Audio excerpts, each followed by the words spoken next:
Olá pessoal, tudo bem com vocês? Sejam bem-vindos a mais uma live sobre alergia alimentar com a Isa. Aqui nós falamos sobre como acabar com todos os sintomas da alergia alimentar em até 60 dias. Eu sou Isabela Jardim, nutricionista, especialista em alergias alimentares e também em ajudar mamães a acabarem com os sintomas da alergia alimentar dos seus filhos. Então, claro, por esse motivo, em todas as nossas lives nós falamos sobre os mais diversos temas envolvendo alergia alimentar. E hoje nós vamos falar sobre os diferentes tipos de alergia alimentar e vamos comentar também sobre os sintomas. Afinal de contas, os sintomas podem ter relação com o tipo de alergia. Você sabia que existem diferentes tipos de alergia alimentar? Mesmo que a criança tenha uma mesma alergia, ou melhor, uma alergia ao mesmo alimento que uma outra criança, elas podem ter tipos diferentes de alergia.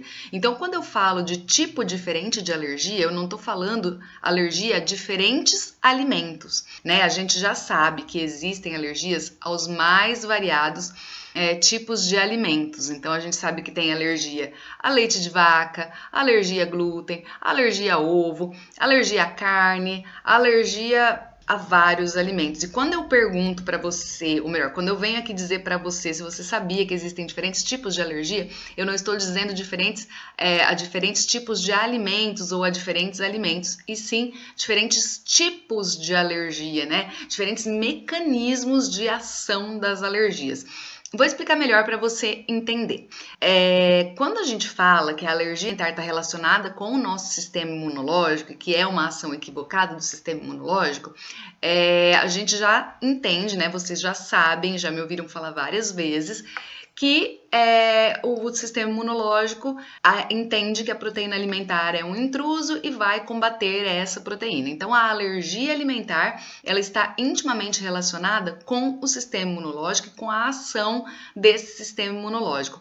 Só que quando a gente pensa no sistema imunológico, vem logo à nossa mente, né, o sistema de defesa que tá no sangue, que são as células brancas, né? Normalmente a pessoa, quando pensa no sistema de defesa, já pensa nesses glóbulos brancos, que eu acho que são os mais comuns, ou melhor, os mais conhecidos, né? O que as pessoas mais conhecem. Mas o nosso organismo, o nosso sistema imunológico, ele se utiliza de várias formas diferentes para combater intrusos. Então, o nosso sistema imunológico, ele não tem só um tipo de soldadinho, vamos dizer assim. O nosso sistema imunológico tem várias formas diferentes de combater o invasor.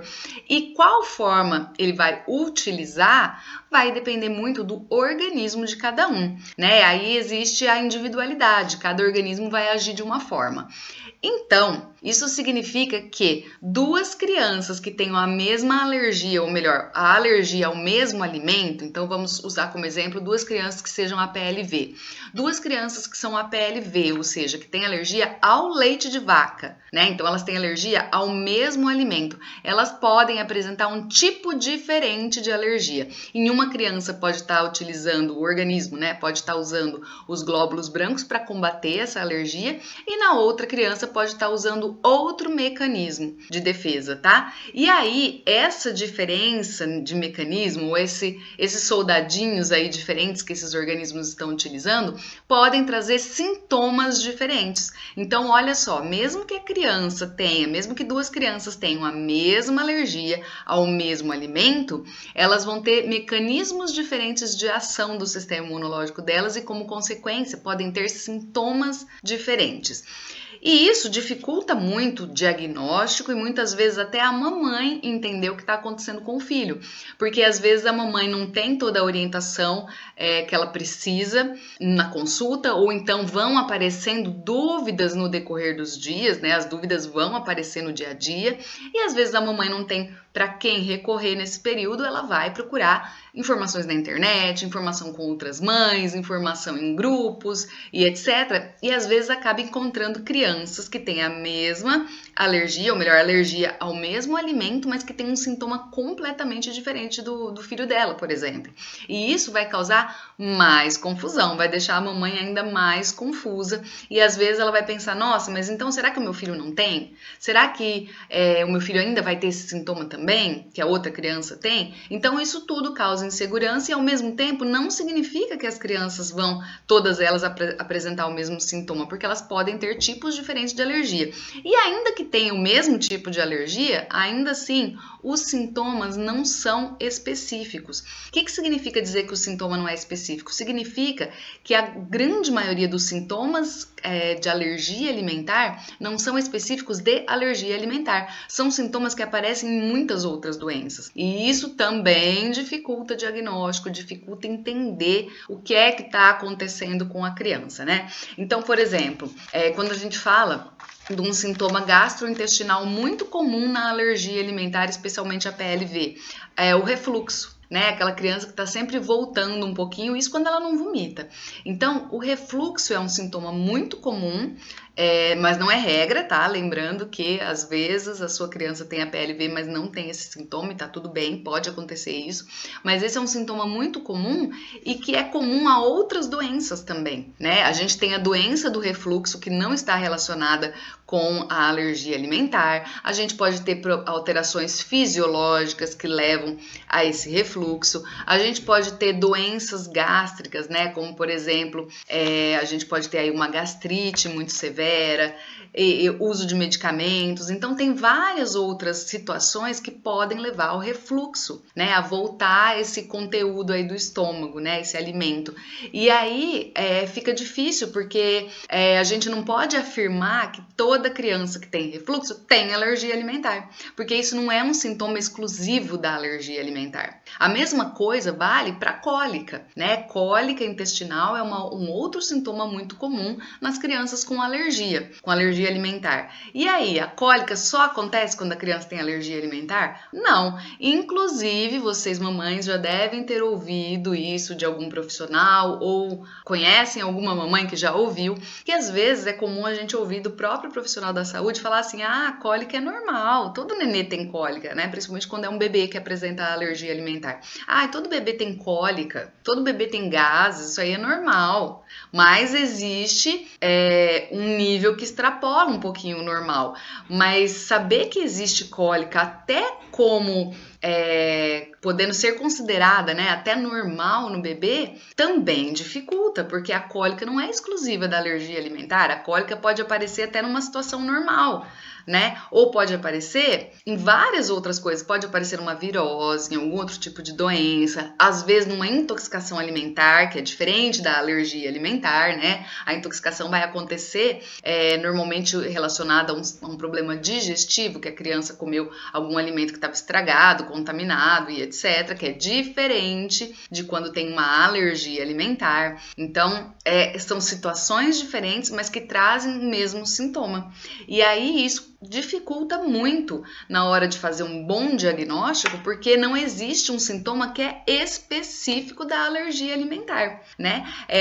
Então, isso confunde bastante, tanto o profissional, né? Por isso precisa ser um profissional altamente especializado em alergia alimentar, verdadeiramente especializado, que se mantenha atualizado, né? Que tem grande experiência aí no atendimento de alergia alimentar, mas que também saiba fazer o diagnóstico da forma correta, justamente porque os sintomas não são específicos da alergia alimentar e, ao mesmo tempo, a gente tem diferentes mecanismos de funcionamento do sistema imunológico nas alergias alimentares. E vou explicar para você agora quais são esses diferentes tipos de alergia, tá? São diferentes mecanismos que o corpo usa para defender. São mecanismos diferentes que o sistema imunológico vai usar. Então, quando a gente fala das células do sistema imunológico que vão combater a proteína alimentar como se ela fosse um intruso, a gente pode pensar nessas células como soldadinhos. São soldadinhos de defesa que vão lá no intestino, né, onde acontece aí os primeiros contatos, né, onde está, né, a nossa primeira barreira de defesa. Então, eles vão ser mandados lá para o intestino, esses soldadinhos, para brigar com o intruso, que nesse caso, quando se trata de uma alergia alimentar, é uma proteína alimentar. E aí, esse soldadinho que vai lá, ele pode ser de vários tipos. né? Então a gente vai ter as imunoglobulinas específicas, que são glóbulos brancos que estão presentes no sangue. A gente vai ter células, a gente vai ter linfócitos, a gente vai ter vários outros tipos de mecanismos. E aí, por que é importante você saber que existem diferentes tipos de mecanismos? Porque isso vai mudar também até a forma de diagnóstico, porque quando o organismo usa as imunoglobulinas que a gente chama, de específico, tá? Então são imunoglobulinas específicas. A gente chama de IgE para ficar mais fácil. Quando o organismo aciona os soldadinhos que são IgE, aí se você fizer um exame de sangue ou aquele exame de pele, né, aquele teste de provocação na pele, vai dar positivo se a criança tiver essa alergia. Só que se ela não tiver esse tipo de alergia, vamos supor que o organismo dela não usou esse soldadinho para combater a proteína alimentar, chamou um outro tipo de soldado aí que não está no sangue. Aí o exame de sangue não vai detectar a alergia. Então, a gente já tem aí dois tipos de alergia. A alergia que é IgE mediada, ou seja, que está mediando, está utilizando os soldadinhos IgE, então a gente chama de IgE mediada, e a gente vai ter a alergia não mediada, que não está usando esse tipo de soldadinho, está usando um outro tipo de soldadinho. E essa alergia não aparece em nenhum exame laboratorial. Atenção nisso daí, hein? Que às vezes tem mamãe que me procura falando que o filho tem todos os sintomas característicos da alergia alimentar, que já percebeu que ele piora quando come um determinado alimento e procura um profissional que não sabe nada de alergia alimentar, que pede um exame de sangue, o exame vem negativo e fala para a mãe que a mãe tá louca, que não tem alergia alimentar. E pode ter alergia sim, ela só não é mediada, tá bom? Então aqui a gente já tem dois tipos, a alergia IgE mediada e a não mediada. E aí a gente tem um terceiro tipo, que é a alergia mista. A alergia mista é uma alergia em que o sistema imunológico decidiu usar um pouco de cada um dos soldados. Então ela pega os soldados IgE para combater alguns alimentos, pega o soldadinho que não é IgE para combater outros, e por isso a gente chama de mista, porque vai ter ao mesmo tempo os dois tipos de mecanismo agindo. E aí você já deve imaginar que fica ainda um pouco mais complicado de fazer diagnóstico nesse caso, né? Porque aí fica bem confuso. Algumas coisas vão dar positivas no exame de sangue, outras não vão, mas a criança apresenta sintomas claros, e aí é um obstáculo a mais, né? E aí eu vou dar para vocês alguns exemplos dessas alergias, né? De cada tipo de alergia. A alergia que é IgE mediada pode ser a qualquer alimento. Então, qualquer alimento que possa trazer alergia, e quando a gente pensa nos alimentos que podem dar alergia, a gente pode pensar também em praticamente todos. A gente tem aqueles alimentos que provocam alergia de maneira mais comum, né, que é mais fácil da gente encontrar pessoas que tenham alergia a estes alimentos ou crianças que tenham alergia a esses alimentos, mas não significa que é impossível achar alguém que tem alergia a algum alimento assim que praticamente não foi mencionado na literatura, por exemplo. Porque alergia alimentar é uma caixinha de surpresa, eu sempre repito isso para vocês, então pode ser que tenha uma pessoa que tenha uma alergia mais rara, né? Mas vamos então, para não ficar muita informação nem muito confuso, vamos focar nos alimentos que são os principais causadores de alergia, né? Ou os mais comuns, que é leite de vaca, ovo, o glúten, né, que é a proteína do trigo, do centeio e da cevada, e também na aveia por contaminação cruzada. A gente tem as oleaginosas ou frutas oleaginosas, que são as castanhas, as nozes, o amendoim, né, todo tipo de castanha entra aqui nesse grupo. E a gente tem também os peixes e crustáceos, então todos os frutos do mar, né, de um modo geral, são os principais, são os alimentos, né, que mais causam alergia, né, são os mais comuns da gente encontrar, sendo que, principalmente em crianças, o primeiro deles, o campeão, número 1 no ranking de alimentos que causam alergia alimentar é o leite de vaca. É a alergia mais comum, seguida da alergia à proteína do ovo, tá? Então essas duas são as alergias mais comuns em crianças, em bebês e crianças, tá? Então, mas como eu disse, não significa que só esses alimentos é que podem causar alergia, mas são os principais. E aí, qualquer um desses alimentos pode trazer uma alergia IgE mediada, né? Que é aquela que usa a imunoglobulina E que está presente no sangue, que, portanto, vai aparecer em exame laboratorial. Mas, e as não mediadas? Também podem ser qualquer um desses alimentos. Então, qualquer alimento pode trazer os dois tipos de mecanismos de uso de uso de soldadinhos aí, né? Que pode usar tanto o mecanismo de IgE mediado quanto não mediado. Qualquer um dessas alergias alimentares. Sendo que é mais comum um tipo de alergia quando é um determinado alimento do que em outro, mas qualquer um dos dois pode apresentar esses dois tipos, tá? Então não existe um tipo de alimento que apresente só IgE mediado e outro tipo de alimento que só apresente não IgE mediado. A gente pode apresentar os dois e isso também dificulta o diagnóstico, né? Então eu posso tanto ter uma criança que é APLV que é IgE mediada, quanto uma que não seja. E a mesma coisa em relação ao ovo, em relação a glúten, em relação às oleaginosas e etc, tá? Só que é mais comum, ser mais comum não significa que é regra, tá? Só é um número maior. É mais comum a gente encontrar crianças que sejam APLV, ou seja, que tem alergia à proteína do leite de vaca, que não seja IgE mediada, que portanto não aparece no exame de sangue. E é mais comum encontrar crianças com alergia à proteína do ovo que sejam IgE mediadas, tá? É mais comum que seja quando é ovo e que não seja quando é leite.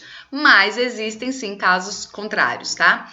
E aí, as alergias mistas são as únicas que a gente consegue encaixar determinados tipos de alergia alimentar, tá? Então, a gente tem como alergia mista a dermatite atópica, a gente tem a esofagite eosinofílica, a gente tem a gastrite eosinofílica e a gente tem também a asma. A asma também é considerada uma doença mista, ou melhor, uma alergia mista, tá? Sendo que a asma ataca o sistema respiratório, a dermatite a pele e a esofagite e a gastrite eosinofílica atacam justamente o sistema digestivo, tá? Mas todas elas são representantes de alergias mistas, tá bom?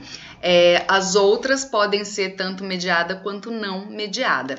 E aí, gente, dependendo do tipo de alergia, a gente vai encontrar mais facilmente determinados tipos de sintoma. Mas isso também não é regra. Mas é importante saber isso para poder dar um norte aí, para você poder entender melhor o que está acontecendo em relação aos sintomas do seu filho, né? E no caso do profissional da saúde que estiver acompanhando o seu filho, também deve estar atento a essas pequenas diferenças aí, que na verdade não são tão pequenas assim, porque são diferenças que podem fazer toda a diferença, tanto no diagnóstico quanto no tratamento, mas para você entender melhor aí o que está acontecendo, né? Então é mais comum quando a criança é IgE mediada que ela apresente também, junto com o sintoma gástrico, sintomas na pele ou no trato respiratório. Vou explicar melhor para ficar mais fácil de entender. Quando eu tenho uma criança que é APLV, tem alergia à proteína do leite de vaca e é IgE mediada, ela muito provavelmente é muito mais comum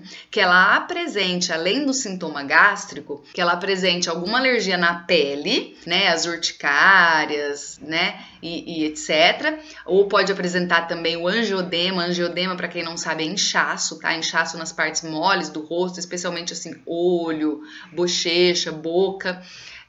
E também problemas respiratórios, aquelas crianças que têm infecções respiratórias constantes, tá toda hora com dor de garganta, toda hora com problema no ouvido, né, dor de ouvido. Então essas infecções, essas inflamações também podem ser recorrentes da alergia alimentar mediada.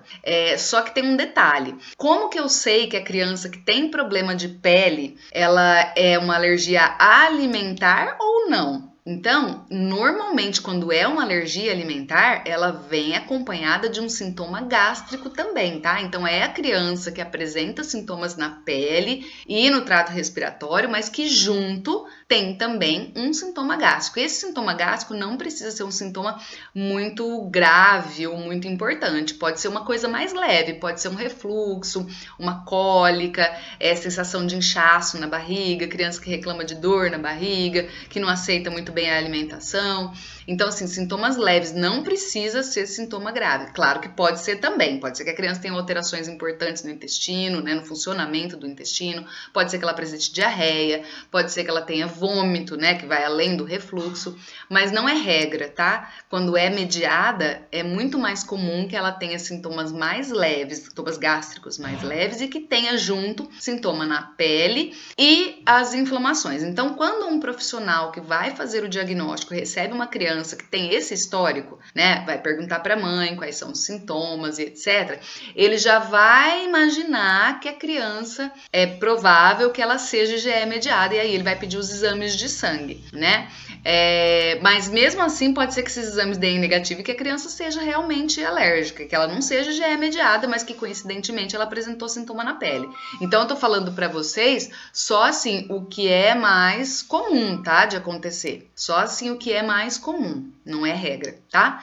E quando a criança não é mediada, é mais difícil ela ter sintomas na pele e no trato respiratório e costuma ter sintomas gástricos mais graves, mais importantes. Então é a criança que apresenta muco e sangue nas fezes, que vomita, que tem muita cólica, muita dor. Então normalmente essas crianças, né, na maioria dos casos, essas crianças são crianças que têm uma alergia não mediada, tá? E as mistas são aquelas que eu falei para vocês que aí sim, nas alergias mistas, a gente consegue encaixar determinados tipos de alergia. As demais alergias podem ser tanto mediadas quanto não mediadas. E aí vocês já viram que os sintomas podem ser um pouco diferentes quando é mediada e quando não é.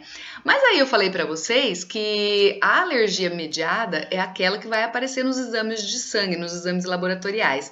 E aí vocês devem estar se perguntando, e quando não é? E quando não é uma alergia mediada, como é que faz? Que exame que eu faço, Isa? Porque o médico falou para fazer exame de sangue, exame disso, exame daquilo, e até agora não descobriu que meu filho tem direito. Eu ainda não sei direito o que ele tem. Quando a criança não é mediada e a gente desconfia claramente que ela tem uma alergia alimentar, tem que fazer o bendito do TPO, o teste de provocação oral. A gente só consegue detectar uma alergia alimentar que não aparece em exame fazendo o TPO.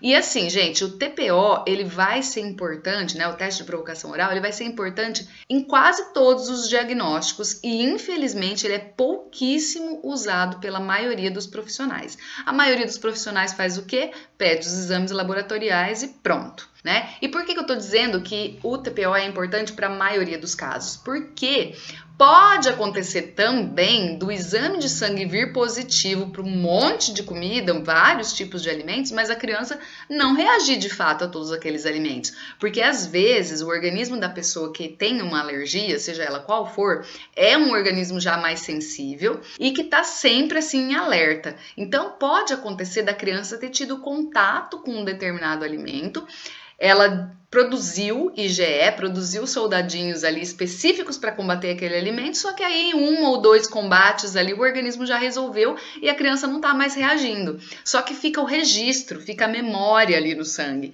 Então quando faz o exame dá positivo, mas a criança não necessariamente está reagindo a esse alimento.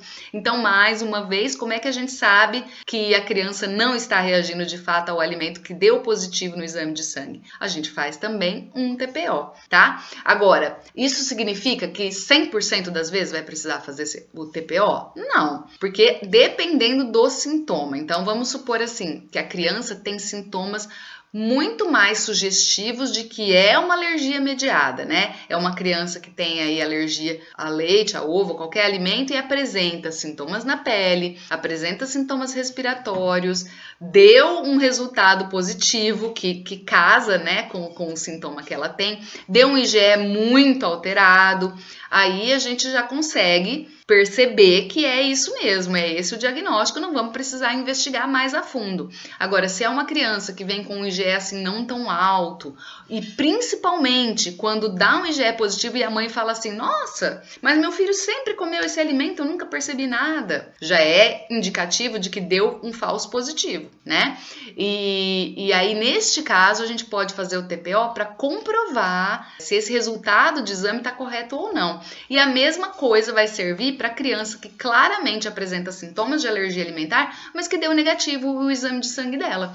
Então, por exemplo, tem uma criança que tá com sangue e muco nas fezes, que tá com refluxo bem importante, ou tá, às vezes até vomita depois de tomar leite, por exemplo, que a mãe reclama que não tá conseguindo comer direito, que toda hora chora, que tá toda hora com cólica, e aí o médico, além de conversar com a mãe para saber toda a história clínica, né, que é o primeiro passo do bom diagnóstico, que é uma parte super importante, ele pede o exame e esse exame vem negativo. Só que é claro, tá claro ali na frente do profissional que a criança tem sintomas de alergia alimentar. Então, se o exame deu negativo, isso vai ser um indicativo de que a criança é alérgica não mediada, que não aparece no exame de sangue. E aí o médico vai ter que fazer um TPO.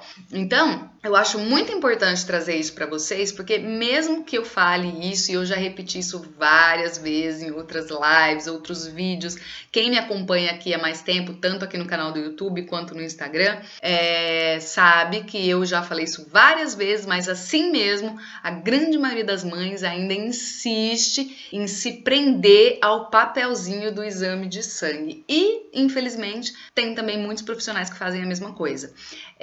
Então, gente, diagnóstico de alergia alimentar não se fecha só com exame de sangue ou de pele, tá?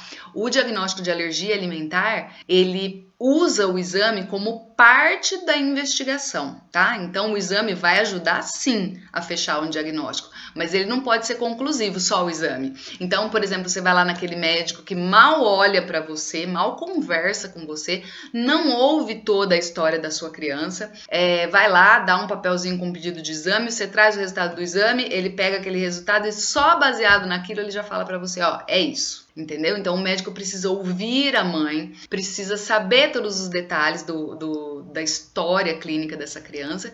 Pode sim, deve pedir os exames para ajudar nesse diagnóstico, mas a partir do resultado do exame, ele deve pedir o TPO na maioria das vezes, tá? Não é toda vez, como eu acabei de explicar para vocês, mas na maioria das vezes vai ser necessário sim fazer o teste de provocação oral. Lembrando que este teste de provocação oral, quando alguém pergunta, mas o que é esse teste de provocação oral? O que é esse TPO? O teste de provocação oral nada mais é do que oferecer o alimento que a gente está desconfiando que causa alergia para a criança, observar os sintomas, excluir da dieta esse alimento por um tempo, observar se o sintoma melhora e depois reintroduzir para ver se volta, para comprovar com certeza que a criança tem alergia. Só que falando assim, dá a impressão que é para você ir para sua casa, dar um copo de leite, etc. Não. Pelo amor de Deus, não. O teste de provocação oral, ele até pode ser feito em casa, desde que a criança não seja mediada, porque se ela for e já é mediada, tem que fazer em laboratório ou hospital, que tem equipamento para atender qualquer tipo de emergência. E ainda assim, mesmo que seja feito lá na sua casa, com orientação, tá? Eu já vi algumas mamães perguntando aí em grupos de mães, o que eu faço pro meu filho para fazer o teste de provocação oral? Alguém tem receita? Gente, é o profissional que indicou o teste de provocação oral que tem que explicar para vocês o que vocês vão usar para fazer essa provocação, a quantidade e tudo mais, tá? Pelo amor de Deus, vocês não me vão fazer isso sozinhas em casa. Eu já atendi paciente que o médico falou, não, pode liberar o leite. Aí a mãe já foi lá e já tuchou 2 copão de leite no mesmo dia. A criança voltou, regrediu todo o tratamento e voltou a ter todos os sintomas. A gente tem que ir devagar, tem que ter paciência, tá? O primeiro passo para tratar uma alergia alimentar, na prática, vocês já sabem, dieta de exclusão, a dieta feita com todos os detalhes, fortalecimento do sistema imunológico, controle do ambiente, controle de traços e etc. Mas, além disso, quando a gente alcança a estabilização, a gente precisa de, no mínimo, 4 a 6 meses, dependendo do tipo de alergia e do tipo de sintoma, que a criança se permaneça na dieta de exclusão para estabilizar sintomas, e aí, somente a partir daí, somente depois de um tempo de estabilização de sintomas, sem sintoma nenhum, é que a gente vai fazer teste de provocação oral para verificar se desenvolveu tolerância. Porque o teste de provocação oral, ele tanto serve para fazer o diagnóstico, para ver se tem alergia, quanto para saber depois que a criança já está estabilizada, né, já está mais velha e etc, para a gente saber se ela desenvolveu tolerância, se ela vai poder voltar a comer esse alimento, se ela já se curou, enfim, tá? Então, o teste de provocação oral, a gente inclusive diz que é o padrão ouro para tratamento de alergia alimentar, porque o teste de provocação oral é o único que vai servir para qualquer tipo de alergia, para comprovar e para medir o grau de tolerância, se a criança desenvolveu tolerância também, tá bom? Então, o teste de provocação oral é super importante, mas tem que ser feito com orientação, tá? E com acompanhamento profissional se for uma criança que é IgE mediada, que é aquela que deu positivo lá no exame de sangue, tá? Então, não é de qualquer jeito que faz esse TPO, não vai procurar receitinha aí na internet, pegar receita com outras mães, tem que ser o profissional. E se o profissional que te acompanha não te orientou, muda de profissional, tá? Muda de profissional. Olha, eu sinceramente não sei como tem profissionais que fazem uma consulta de alergia alimentar em 10, 15 minutos, gente. Eu fico 1 hora com o paciente, no mínimo. Vocês sabem disso, né? Quem é meu paciente sabe que eu fico na primeira consulta horas conversando. Eu quero saber tudo da criança, eu quero saber com que idade ela, quanto tempo de gestação ela nasceu, se amamentou, se não amamentou, como que é a alimentação da mãe, como que são os hábitos da família, enfim, eu quero saber tudo, porque quanto mais eu souber, melhor vai ser para eu definir o tratamento dessa criança, né? Porque as alergias são diferentes umas das outras, porque o organismo é diferente um do outro, então mesmo que tenha a mesma alergia. E, portanto, o tratamento ele tem que ser individualizado. A gente tem recomendações que são gerais, como essas que eu falei agora, né? Dieta de exclusão, cuidado com o ambiente, com traços, fortalecimento do sistema imunológico, etc. Mas a gente também precisa de um acompanhamento individualizado, porque vai ter criança que vai demorar um pouquinho mais para estabilizar, tem criança que estabiliza mais rápido, dependendo também do tipo de alergia, do grau de sensibilidade, etc. Se tá fazendo direitinho ou não. Aí tem criança que vai alcançar a cura bem mais rápido, tem criança que vai demorar, tem criança que não vai alcançar, mas vai diminuir o grau de sensibilidade, o que já ajuda muito, tá? Então eu tenho um ou outro paciente que não alcançou a cura, mas que não reage mais a traços, por exemplo. Então a gente só tem que evitar que consuma o alimento in natura, ele tolera, sem ter sintoma nenhum, o alimento que tem traços, ou quando o alimento faz parte do ingrediente sem ser o ingrediente principal, por exemplo, comer um bolo que foi usado na receita inteira, 1 copo de leite, então num pedaço de bolo tem uma quantidade pequenininha, então a criança já tolera. Então tudo isso a gente vai verificar com o teste de provocação oral. É por isso que o teste ele tem que seguir um padrão de quantidades de proteína que você vai oferecer em cada etapa, para você poder medir até onde você pode ir sem ter sintoma, porque às vezes vai acontecer da criança não poder consumir o alimento 100% in natura, em qualquer quantidade, mas pode acontecer dela ter diminuído a sensibilidade, o que já facilita muito, muito, muito o dia a dia da mãe, né? Porque aí e da própria criança, porque aí você não precisa mais ficar separando utensílio, tomando cuidado com o ambiente, com traços e etc, né? Já vai facilitar bem.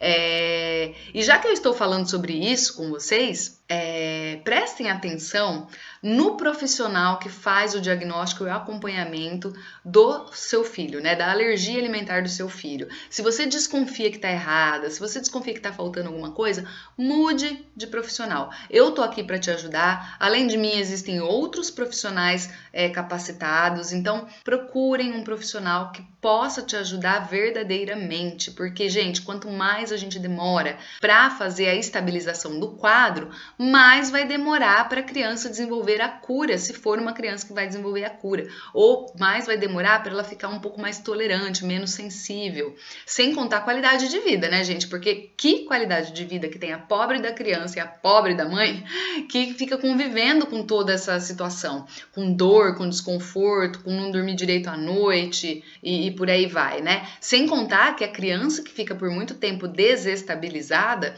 ela fica também com o sistema imunológico mais debilitado, né? E aí, como consequência, fica mais suscetível àquelas doenças oportunistas que a gente fala, né? Que é gripe, que é virose, que tem épocas delas aparecerem, e quando a criança tá com o sistema imunológico abalado, claro, né, gente? Fica muito mais fácil dela pegar essas doenças, dela desenvolver essas doencinhas aí. Aí, além da alergia alimentar, ainda fica com mais uma gripe, uma virose, um negócio assim, e aí fica super complicado, porque daí soma sintoma de alergia com sintoma de virose, ó, terrível, né? Então, gente, eu já vi também alguns profissionais divulgando aí internet afora que não precisa se preocupar em fazer a dieta ou o tratamento, porque a criança vai desenvolver a cura de qualquer jeito. E não é bem assim. É claro que existe realmente uma porcentagem muito grande de cura nos casos, principalmente de APLV e alergia a ovo, tá? 90%, uma média aí de 70% para alergia a ovo, 90% para APLV, de desenvolver a cura. Então, de chance de desenvolver cura, né? Então, é uma porcentagem muito grande. A grande maioria das crianças, na idade adulta ou quando ficar mais velha, não precisa nem esperar chegar na idade adulta, já vai ser tolerante ao leite, ao ovo, já não vai mais precisar fazer dieta.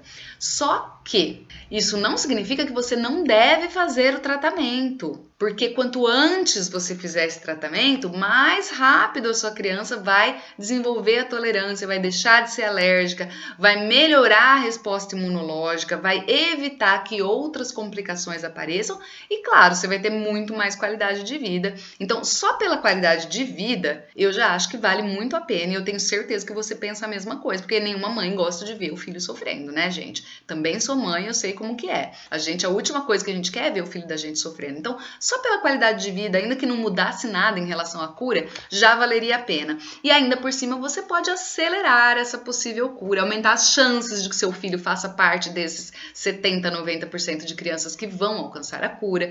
Então, eu acho muito complicado quando um profissional promete 100% uma coisa que assim, que não é em 100% dos casos que vai acontecer, né? É 90%, é bastante, é a maioria, mas ainda não é 100%, né? Eu, por exemplo, que sou atópica, na grande maioria das crianças também deixam de ser atópicas na idade adulta e eu não deixei. Então, eu faço parte da porcentagem que não deixou de ser. E aí, né? Imagina se alguém lá atrás prometeu pra minha mãe, não, quando for adulta não vai ter mais nada. Ela podia falar, ó, e agora? Já passou dos 40 e ainda tem.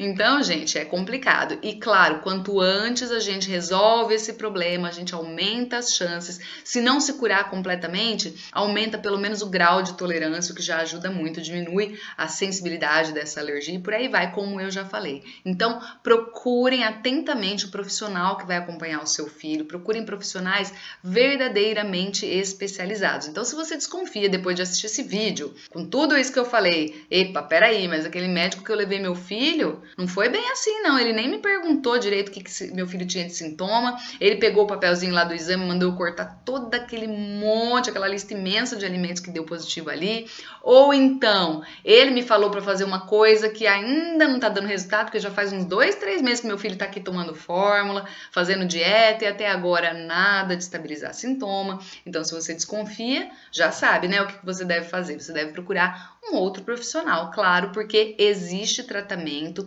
é um tratamento simples, mas que ajuda e que sabendo os detalhes você consegue colocar em prática e acabar com os sintomas da alergia alimentar do seu filho muito rápido e aumentar as chances de cura, tá bom?